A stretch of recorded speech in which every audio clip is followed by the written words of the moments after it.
Easy English Educator. Hi, hello dear 10th class students. Hope you are good. Last వీడియోలో letter to God అనేటటువంటి lesson యొక్క సమ్మరీని చెప్పడం జరిగింది. మరి ఈ వీడియోలో నెల్సన్ మండేలా గారు రాసినటువంటి ఆటోబయోగ్రఫీ, అతనే స్వయంగా రాసుకున్నటువంటి ఆటోబయోగ్రఫీ అయినటువంటి a long walk to freedom నుంచి ఒక భాగము మీ యొక్క సిలబస్లో ఉంచడం జరిగింది. అయితే దాని యొక్క సారాంశాన్ని షార్ట్ అండ్ సింపుల్గా తెలుసుకుందాం. ఈ యొక్క ఇన్ఫర్మేషను మీకు ఒక క్విక్ రివిజన్ లాగా యూజ్ అవుతుంది. ఫస్ట్ ఆఫ్ ఆల్, ఆటోబయోగ్రఫీ అంటే ఏంటి? ఇది మ్యాచింగ్లో మీకు అడగవచ్చు. A book or a story that is written by one self. తనకి తానే తన గురించి లేదా తను చూసిన విషయాల గురించి రాసుకుంటే దాన్ని ఆటోబయోగ్రఫీ అని అంటారు. అయితే ఈ యొక్క autobiography A long walk to freedom నుంచి ఒక పార్ట్ తీసుకున్నారని చెప్పాం కదా. ఆ పార్ట్ యొక్క సమ్మరీని మనం ఇప్పుడు చూద్దాం, సింపుల్ అండ్ షార్ట్గా. ఓకే, అండ్ మళ్ళీ చెప్తున్నా, this is not a detailed summary, detailed explanation అయితే కాదు. అసలు అది ఏంటి అని తెలుసుకోవడానికి మాత్రమే. అండ్ మీ టీచర్స్ ఓకే మీకు క్లాస్ రూమ్లో దీనికి సంబంధించిన డీటెయిల్డ్ ఎక్స్ప్లెనేషన్ అనేది ఇస్తారు. Okay, but just to give what is the story అనేది మాత్రమే ఇక్కడ ఉంటుంది. Okay, let's begin. This chapter is an extract from the autobiography of Nelson Mandela. Nelson Mandela రాసినటువంటి ఆటోబయోగ్రఫీ అయినటువంటి ఏ లాంగ్ వాక్ టు ఫ్రీడమ్లో ఎక్స్ట్రాక్ట్ ఒక భాగం తీసుకోవడం జరిగింది. ఆయన ఎప్పుడు అంటే 18 జూలై 1918లో పుట్టారు. ఓకే, అయితే ఇతను ఎవరు? The first black president of South Africa. South ఆఫ్రికాకి ఫస్ట్ బ్లాక్ ప్రెసిడెంట్. ఇక్కడ బ్లాక్ ప్రెసిడెంట్ అనేది ఎందుకన్నారు అనేది మనం ఇక్కడ కమింగ్ లైన్స్లో మనకు తెలుస్తుంది. It begins with the description of their inaugural ceremony, which took place on 10th of May 1994, where the entire nation, along with many international leaders, embraced the victory of a newly and fairly elected government. Yes. అయితే south ఆఫ్రికాలో ఎన్నో years fight చేసి struggle అయ్యి తెచ్చుకున్నటువంటి ఫ్రీడమ్కి ఏదైతే ఉందో, ఆ ఫ్రీడమ్కి ఒక సింబల్, ఒక ప్రతీక ఏదైతే ఉందో, అది ప్రజాస్వామ్యబద్ధంగా ఒక ప్రభుత్వాన్ని ఏర్పాటు చేసుకోవడం.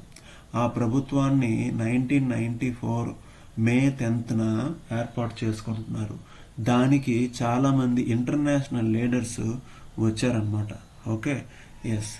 అయితే ఆ మీటింగ్లో, ఓకేనా, ఆ వేడుకలో, సెరిమోనీ అంటే వేడుక, ఆ వేడుకలో చాలామంది, it involved speeches by the president and the 2 deputy presidents followed by an impressive air show of fighter jets and helicopters. అయితే ఆ యొక్క ప్రభుత్వాన్ని ఫార్మ్ చేసేటటువంటి ఆ యొక్క సభలో, ఆ యొక్క వేడుకలో చాలామంది ఉన్నారు. అయితే వాళ్ళందరూ కూడా ప్రెసిడెంట్ యొక్క స్పీచ్, మన నెల్సన్ మండేలా గారి యొక్క స్పీచ్, అలాగే అతని తర్వాత ఉన్నటువంటి 2 డిప్యూటీ ప్రెసిడెంట్స్ చేసినటువంటి మాటలను, చేసినటువంటి స్పీచ్ను అందరూ కూడా చాలా చక్కగా విన్నారు. దాని తర్వాత అక్కడ ఫైటర్ జెట్స్, హెలికాప్టర్స్, ఇప్పుడు మనకు విశాఖపట్నంలో నేవీ డే అయినప్పుడు ఏ విధంగా అయితే ఈ వాళ్ళు హెలికాప్టర్స్ని, జెట్స్ని వాళ్ళ యొక్క అడ్వెంచరస్గా ఏమైతే చేయగలరో చూపిస్తారో, అదేవిధంగా అక్కడ కూడా చూపించారు. అయితే long ago, in the first decade of the 20th century, white supremacy introduced the system of apartheid and made life a living hell for the dark-skinned population. అయితే లాంగ్ ఎగో, చాలా సంవత్సరాల క్రితము, అది ఎప్పుడంటే 20వ శతాబ్దంలోని ఫస్ట్ డికేడ్, అంటే first 10 సంవత్సరాల్లోని white supremacy. Okay, అంటే white supremacy అంటే ఈ తెల్లవారు సౌత్ ఆఫ్రికాలోని వాళ్ళు మేమే గ్రేటు, మేమే రైటు, మాకే గ్రేట్ అథారిటీ ఉంది, మేము మెసెంజర్స్ ఆఫ్ గాడ్, మేము దేవుడు పంపించినటువంటి పర్సన్స్, మాకు దేవుడు దృష్టిలో మాకు స్పెషల్ ప్లేస్ ఉంది అన్నట్టుగా ఫీల్ అయ్యి అక్కడ ఉన్నటువంటి బ్లాక్ పీపుల్ పైన వర్ణ వివక్ష చూపించేవారు. ఈ వర్ణ వివక్షనే అపర్తైడ్ అని అంటారు. ఆ విధంగా వర్ణ వివక్ష చూపించడం వల్ల అక్కడ ఏమవుతుంది అంటే డార్క్ స్కిన్డ్ పాపులేషన్ ఎవరైతే ఉన్నారో వాళ్ళందరూ కూడా ఒక నరకాన్ని లివింగ్ హెల్ అంటే వాళ్ళు స్వయంగా నరకాన్ని దగ్గరుండి చూస్తారు. ఓకే, నరకాన్ని దగ్గరుండి చూస్తారంటే వాళ్ళు పెట్టినటువంటి బాధలు నరకానికి ఏమాత్రం తగ్గకుండా ఉంటాయి అన్నమాట. Okay, it gave rise to one of the most inhuman societies of the world. ఆ రకంగా వాళ్ళు ఉండటం వల్ల ఇన్హ్యూమన్ సొసైటీస్ అంటే అసలు మానవత్వం లేని సమాజం ఒకటి తయారైంది. అదే సౌత్ ఆఫ్రికా వాళ్ళు ఉండే టైంలో.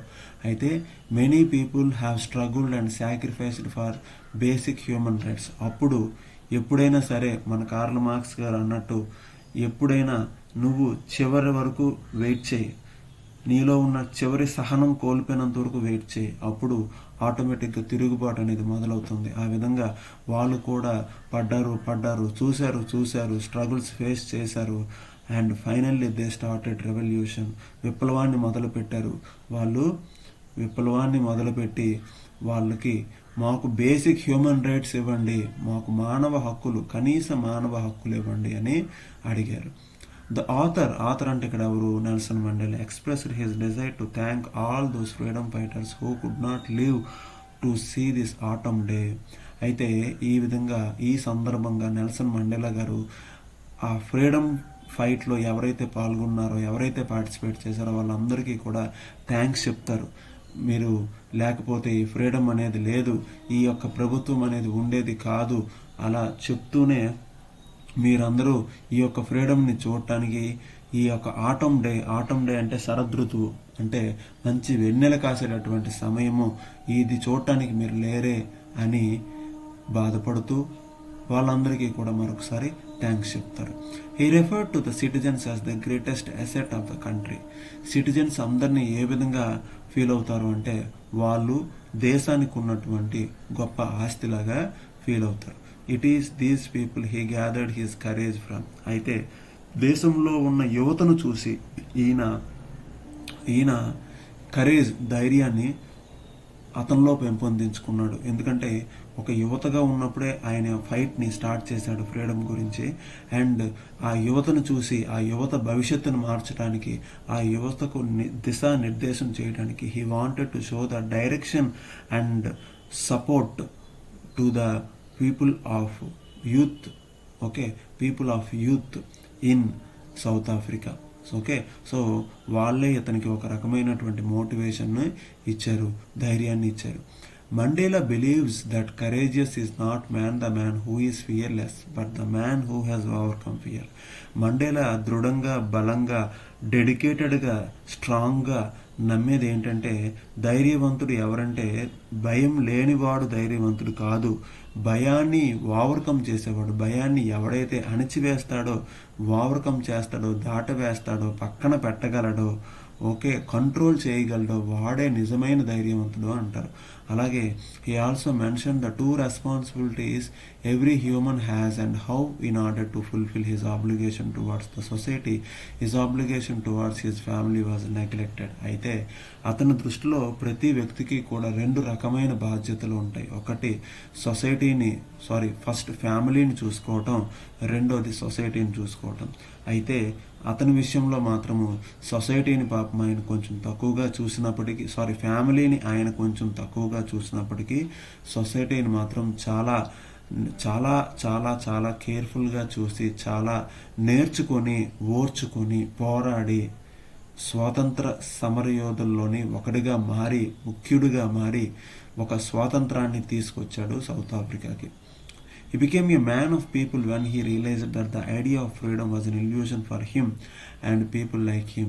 It was then he joined the African National Congress and fought for his rights till he became the first black president of the nation.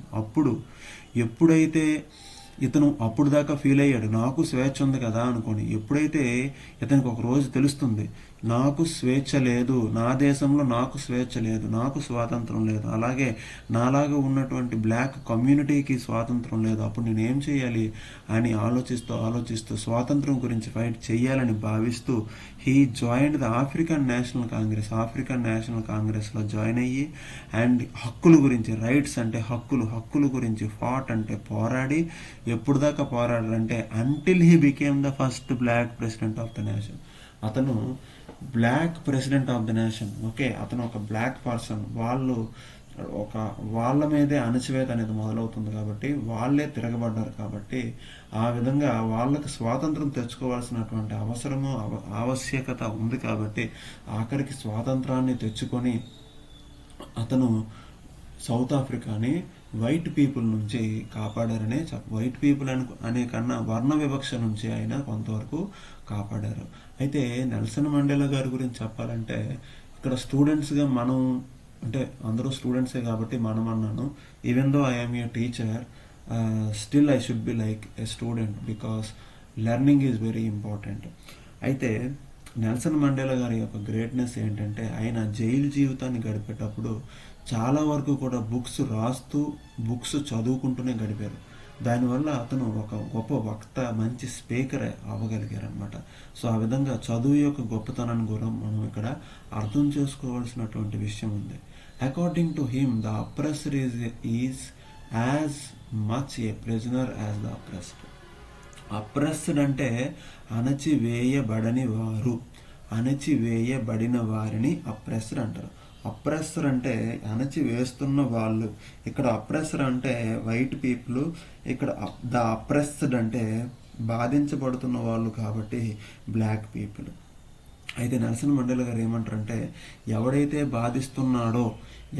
White people బాధిస్తున్నారో వాళ్ళు బాధించబడుతున్న వాళ్ళకన్నా ఎక్కువగా ఇబ్బంది పడతారు, వాళ్ళే నిజమైన బందీలు అని చెప్తాడు. ఎందుకు అలా చెప్తాడు అనేది లెసన్లో డీటెయిల్డ్గా ఉంటుంది. Okay, as soon as the former robs the oppressed of their freedom, he himself gets robbed of his humanity.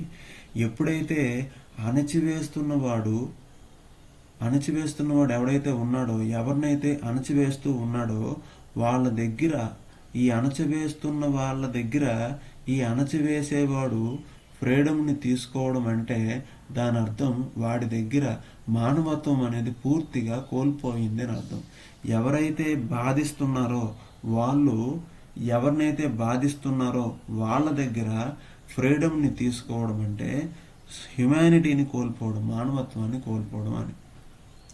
Thus the oppressor is not free. ఆ విధంగా మనకి ఎవడైతే అణచివేస్తున్నాడో వాడు ఎప్పటికీ కూడా ఫ్రీ కాదు. అంటే నెల్సన్ మండేలా గారి దృష్టిలో ఎవడైతే అణచివేతకు గురవుతున్నారో వాడెంత బాధపడతాడో, అణచివేస్తున్న వాడు కూడా అంతే బాధపడతాడు, అంతే మానవత్వాన్ని కోల్పోతున్నాడు ఇక్కడ అనేది ఆయన యొక్క మెసేజ్. ఓకే, మరి దీని యొక్క నేపథ్యం ఏంటి చూద్దాం.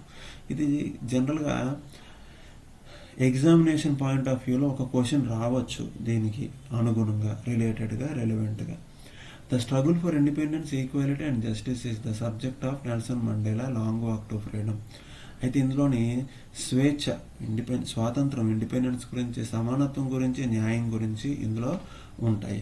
ఓకే, అలాగే ఇందులో నెల్సన్ మండేలా గారు ఒక పొలిటీషియన్, యాంటీ అపర్థైడ్ రెవల్యూషనరీ, వర్ణ వివక్షకు వ్యతిరేకంగా పోరాడినటువంటి వ్యక్తి. అలాగే ఇంపార్టెంట్ పాయింట్స్ చూస్తాను. ఇంకా ఏం చేస్తుందంటే, ఎర్లీ ఇయర్స్లోని his path to becoming a politically active member of African National Congress. ఇంకా ఈ యొక్క నెల్సన్ మండేలా రాసినటువంటి autobiography long walk to freedom ఏం చెప్తుంది అంటే, అతను యంగ్ ఏజ్లో ఉన్నప్పుడు ఆఫ్రికన్ నేషనల్ కాంగ్రెస్లోని అతను చేసినటువంటి పోరాటం ఎటువంటిది అనే విషయాన్ని కూడా చెప్తుంది. అలాగే 27 సంవత్సరాలు అతన్ని నిర్బంధించారు. ఇన్కార్సరేషన్ అంటే నిర్బంధించడం. ఇందాక మీకు చెప్పినట్టు ఆయన జైల్లో పెట్టారు, ఫైనల్గా రిలీజ్ చేశారు. And he's contribution to the nations transformation into a multi racial democracy after his release. విడుదల అయిన తర్వాత ఆ యొక్క ఇన్కార్సరేషన్ నుంచి, నిర్బంధం నుంచి బయటకు వచ్చిన తర్వాత ఆయన ప్రజాస్వామ్యబద్ధమైనటువంటి ప్రభుత్వాన్ని పెట్టాడు. ఆ ప్రజాస్వామ్యబద్ధమైనటువంటి ప్రభుత్వం యొక్క గొప్పతనం, స్పెషాలిటీ ఏంటి, గ్రేట్నెస్ ఏంటి అంటే అందులో మల్టీరేషియల్ డెమోక్రసీ. అతని తెగ వాళ్ళనే కాకుండా, బ్లాక్ పీపుల్నే కాకుండా కొంతమంది వైట్ పీపుల్ని కూడా ఆయన తీసుకోవడం జరిగింది. Mandela steadfast dedication. Steadfast అంటే అకుంఠితమైన, స్ట్రాంగ్, ఫిక్స్డ్, ఓకేనా, అసలు ఎవరు కదపలేనటువంటి dedication to the struggle for freedom, equality and justice is clear throughout the chapter. ఆయన యొక్క అకుంఠితమైనటువంటి దీక్ష, ఇష్టము, ప్రేమ, స్వాతంత్రాన్ని ఎలాగైనా తేవాలి అనేటటువంటి ఆ స్ట్రగుల్, ఆ యొక్క కష్టం ఏదైతే ఉందో, దేని గురించి ఆ కష్టం అంటే ఫ్రీడమ్ గురించి, ఈక్వాలిటీ గురించి, జస్టిస్ గురించి, వీటి గురించి మనకు కనిపిస్తుంది. Despite the personal sacrifices he must make, he is committed to bringing about change and creating a more just society for everyone in South Africa. అయితే అతను తన యొక్క ఉద్దేశం ఏంటి? సౌత్ ఆఫ్రికన్ పీపుల్కి ఏమి ఇవ్వాలనుకున్నాడంటే న్యాయంతో కూడినటువంటి ఒక సమాజాన్ని ఇవ్వాలనుకున్నాడు, మంచి సమాజాన్ని ఇవ్వాలనుకున్నాడు, ప్రతి ఒక్కరికి వారి యొక్క హక్కుల్ని ఇవ్వాలనుకున్నాడు. He also stresses the value of non violence. అలాగే ఇక్కడ గాంధీ గారు ఎలా అయితే నాన్ వైలెన్స్ గురించి చెప్పారో, అక్కడ మన నెల్సన్ మండేలా గారు కూడా అదేవిధంగా నాన్ వైలెన్స్, అహింస గురించి చెప్తూ peace making in achieving these objectives. అంటే ఏదైనా సాధించాలి, ఒక లక్ష్యాన్ని సాధించాలి, ఒక దేశం ఒక లక్ష్యాన్ని సాధించాలంటే ముందు మనం ఫాలో అవ్వాల్సినటువంటి మార్గాలు నాన్ వైలెన్స్, అహింస మార్గము, అలాగే పీస్ మేకింగ్. ఆ మార్గాన్ని ఫాలో అవటం వల్ల ఒక శాంతి స్థాపకులము మనము అవుతాము. ఈ యొక్క 2 త్రోవల ద్వారా, ఈ యొక్క 2 మార్గాల ద్వారా మనము దేశం అనుకున్నటువంటి లక్ష్యాలను సాధించవచ్చు. దేశానికి ఒక గొప్ప భవిష్యత్తు ఇవ్వచ్చు, యువతకి ఒక గొప్ప దేశాన్ని ఇవ్వచ్చు. ఈ విధంగా ఆయన ఈ యొక్క లెసన్లో చెప్పడం జరిగింది. Thank you for listening to this summary. ఈ వీడియో కానీ మీకు నచ్చినట్టయితే అండ్ అలాగే ఇంకా డిఫరెంట్ వీడియోస్ అంటే డిఫరెంట్ సమ్మరీస్ వీడియోస్ తెలుసుకోవడానికి మీరు ఈ ఛానల్ని వీడియోని లైక్ చేసి ఛానల్ని షేర్ చేయండి అండ్ సబ్స్క్రైబ్ చేయండి. Thank you. Signing off. This is Krishna Kumar, teacher of English.